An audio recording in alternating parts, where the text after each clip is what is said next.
Salut tout le monde, pensée du jour numéro 41. Aujourd'hui, je veux parler de masse musculaire et de santé. J'avais une discussion intéressante avec une de mes clientes ce matin. On parlait de ça, de l'importance qu'a la masse musculaire pour la santé.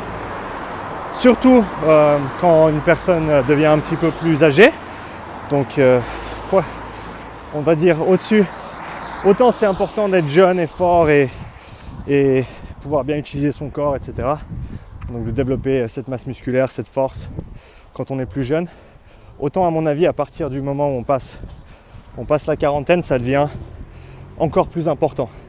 Dans le sens où le muscle, c'est le tissu vivant, c'est le tissu métaboliquement actif, c'est la chose qui nous permet de nous déplacer, c'est la chose qui nous permet de sortir du lit, qui nous permet de nous relever quand on s'assied aux toilettes, sauf si on a fait des gros squats le jour d'avant. Mais ça, c'est un sujet à part. La force, c'est vraiment la vitalité, c'est la vie. Et à partir de la quarantaine, 40-50, on commence à perdre en masse musculaire, la sarcopénie. Donc c'est un déclin de la masse musculaire, tout simplement.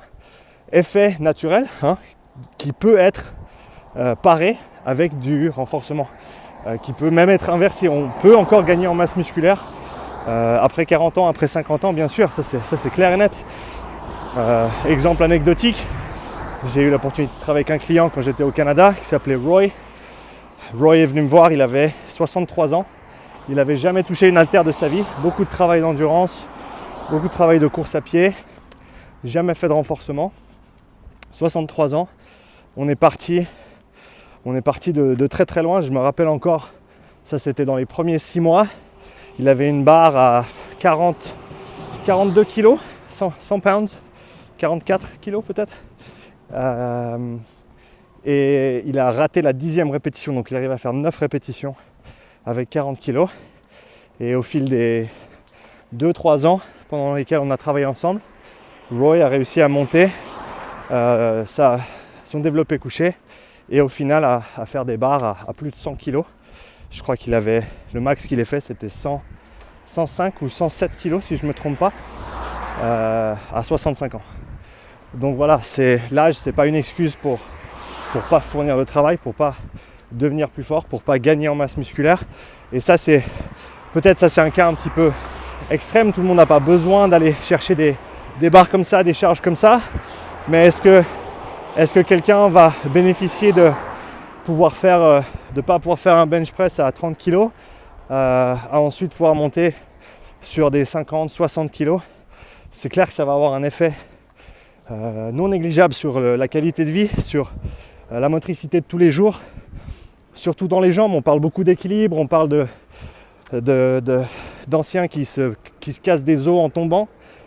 L'équilibre peut être grandement affecté par la force, en sachant que si on n'a pas la possibilité de développer un certain niveau de force, par exemple on s'encoule, on s'accroche le pied, le moment où on pose le pied, si on n'arrive pas à fournir cette force rapidement pour rattraper le déséquilibre, c'est là qu'on tombe. Donc oui, le travail d'équilibre c'est bien, mais en amont, s'il n'y a pas de travail de renforcement général, c'est peut-être un petit peu, c'est pas complet. Voilà.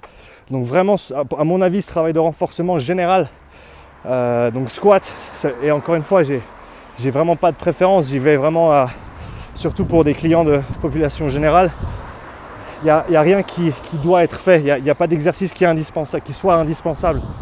Tous les exercices sont bons tant qu'ils sont bien réfléchis et appropriés pour cette personne à ce moment-là. Donc si quelqu'un préfère faire un split squat, on fera ça. Si quelqu'un préfère un squat, on fera ça.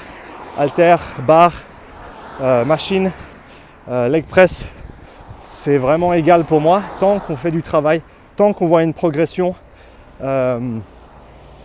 linéaire, tranquille au fil du temps, tant que les gens deviennent plus forts, tant qu'on peut montrer qu'il y a une amélioration au niveau de la masse musculaire, il y a une amélioration au niveau de la force, au niveau du rendu effort. Ce que j'adore faire, c'est, je note toujours tout ce que je fais avec mes clients, et ce que j'adore faire, c'est vraiment être très précis dans ce que je note sur les 2-3 premières semaines d'entraînement avec quelqu'un, surtout pour quelqu'un qui n'a jamais été actif ou jamais allé à la salle avant, pour ensuite 6 mois, 12 mois après, pouvoir revenir et faire cet entraînement qu'on a fait comme première ou deuxième séance, qui en général est bâché en à peu près 15 minutes ou 20 minutes, et dire voilà, donc là, ce que tu viens de faire pour ton échauffement aujourd'hui, qui a duré 15 minutes, ça te prenait 1 heure à le faire il y a 6 mois en arrière ou il y a 1 an en arrière, et tu avais un ressenti effort de 8 ou 9 sur 10. Et là, sur l'échauffement, si je te demandais, ça, tu me dirais quoi, 3, 4 peut-être. Ça, c'est la différence que ça peut faire sur la vie de quelqu'un, au-delà de, encore une fois, des charges, des reps max, etc. C'est vraiment une histoire de qualité de vie, c'est vraiment une histoire de... voilà, je vais conclure là-dessus. Le muscle, la masse musculaire, extrêmement important pour la santé, pour la longévité, pour la qualité de vie. Pas quelque chose à négliger, surtout pour les clients qui sont un petit peu plus âgés. Bien sûr, il faut le faire correctement, bien sûr, il faut le faire de manière sûre, le faire correctement, ne pas blesser ses clients. Toujours le plus important, do no harm.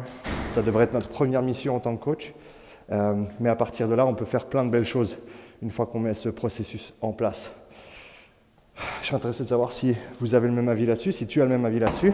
Donc, laisse un commentaire sous la vidéo et à demain pour une nouvelle pensée du jour.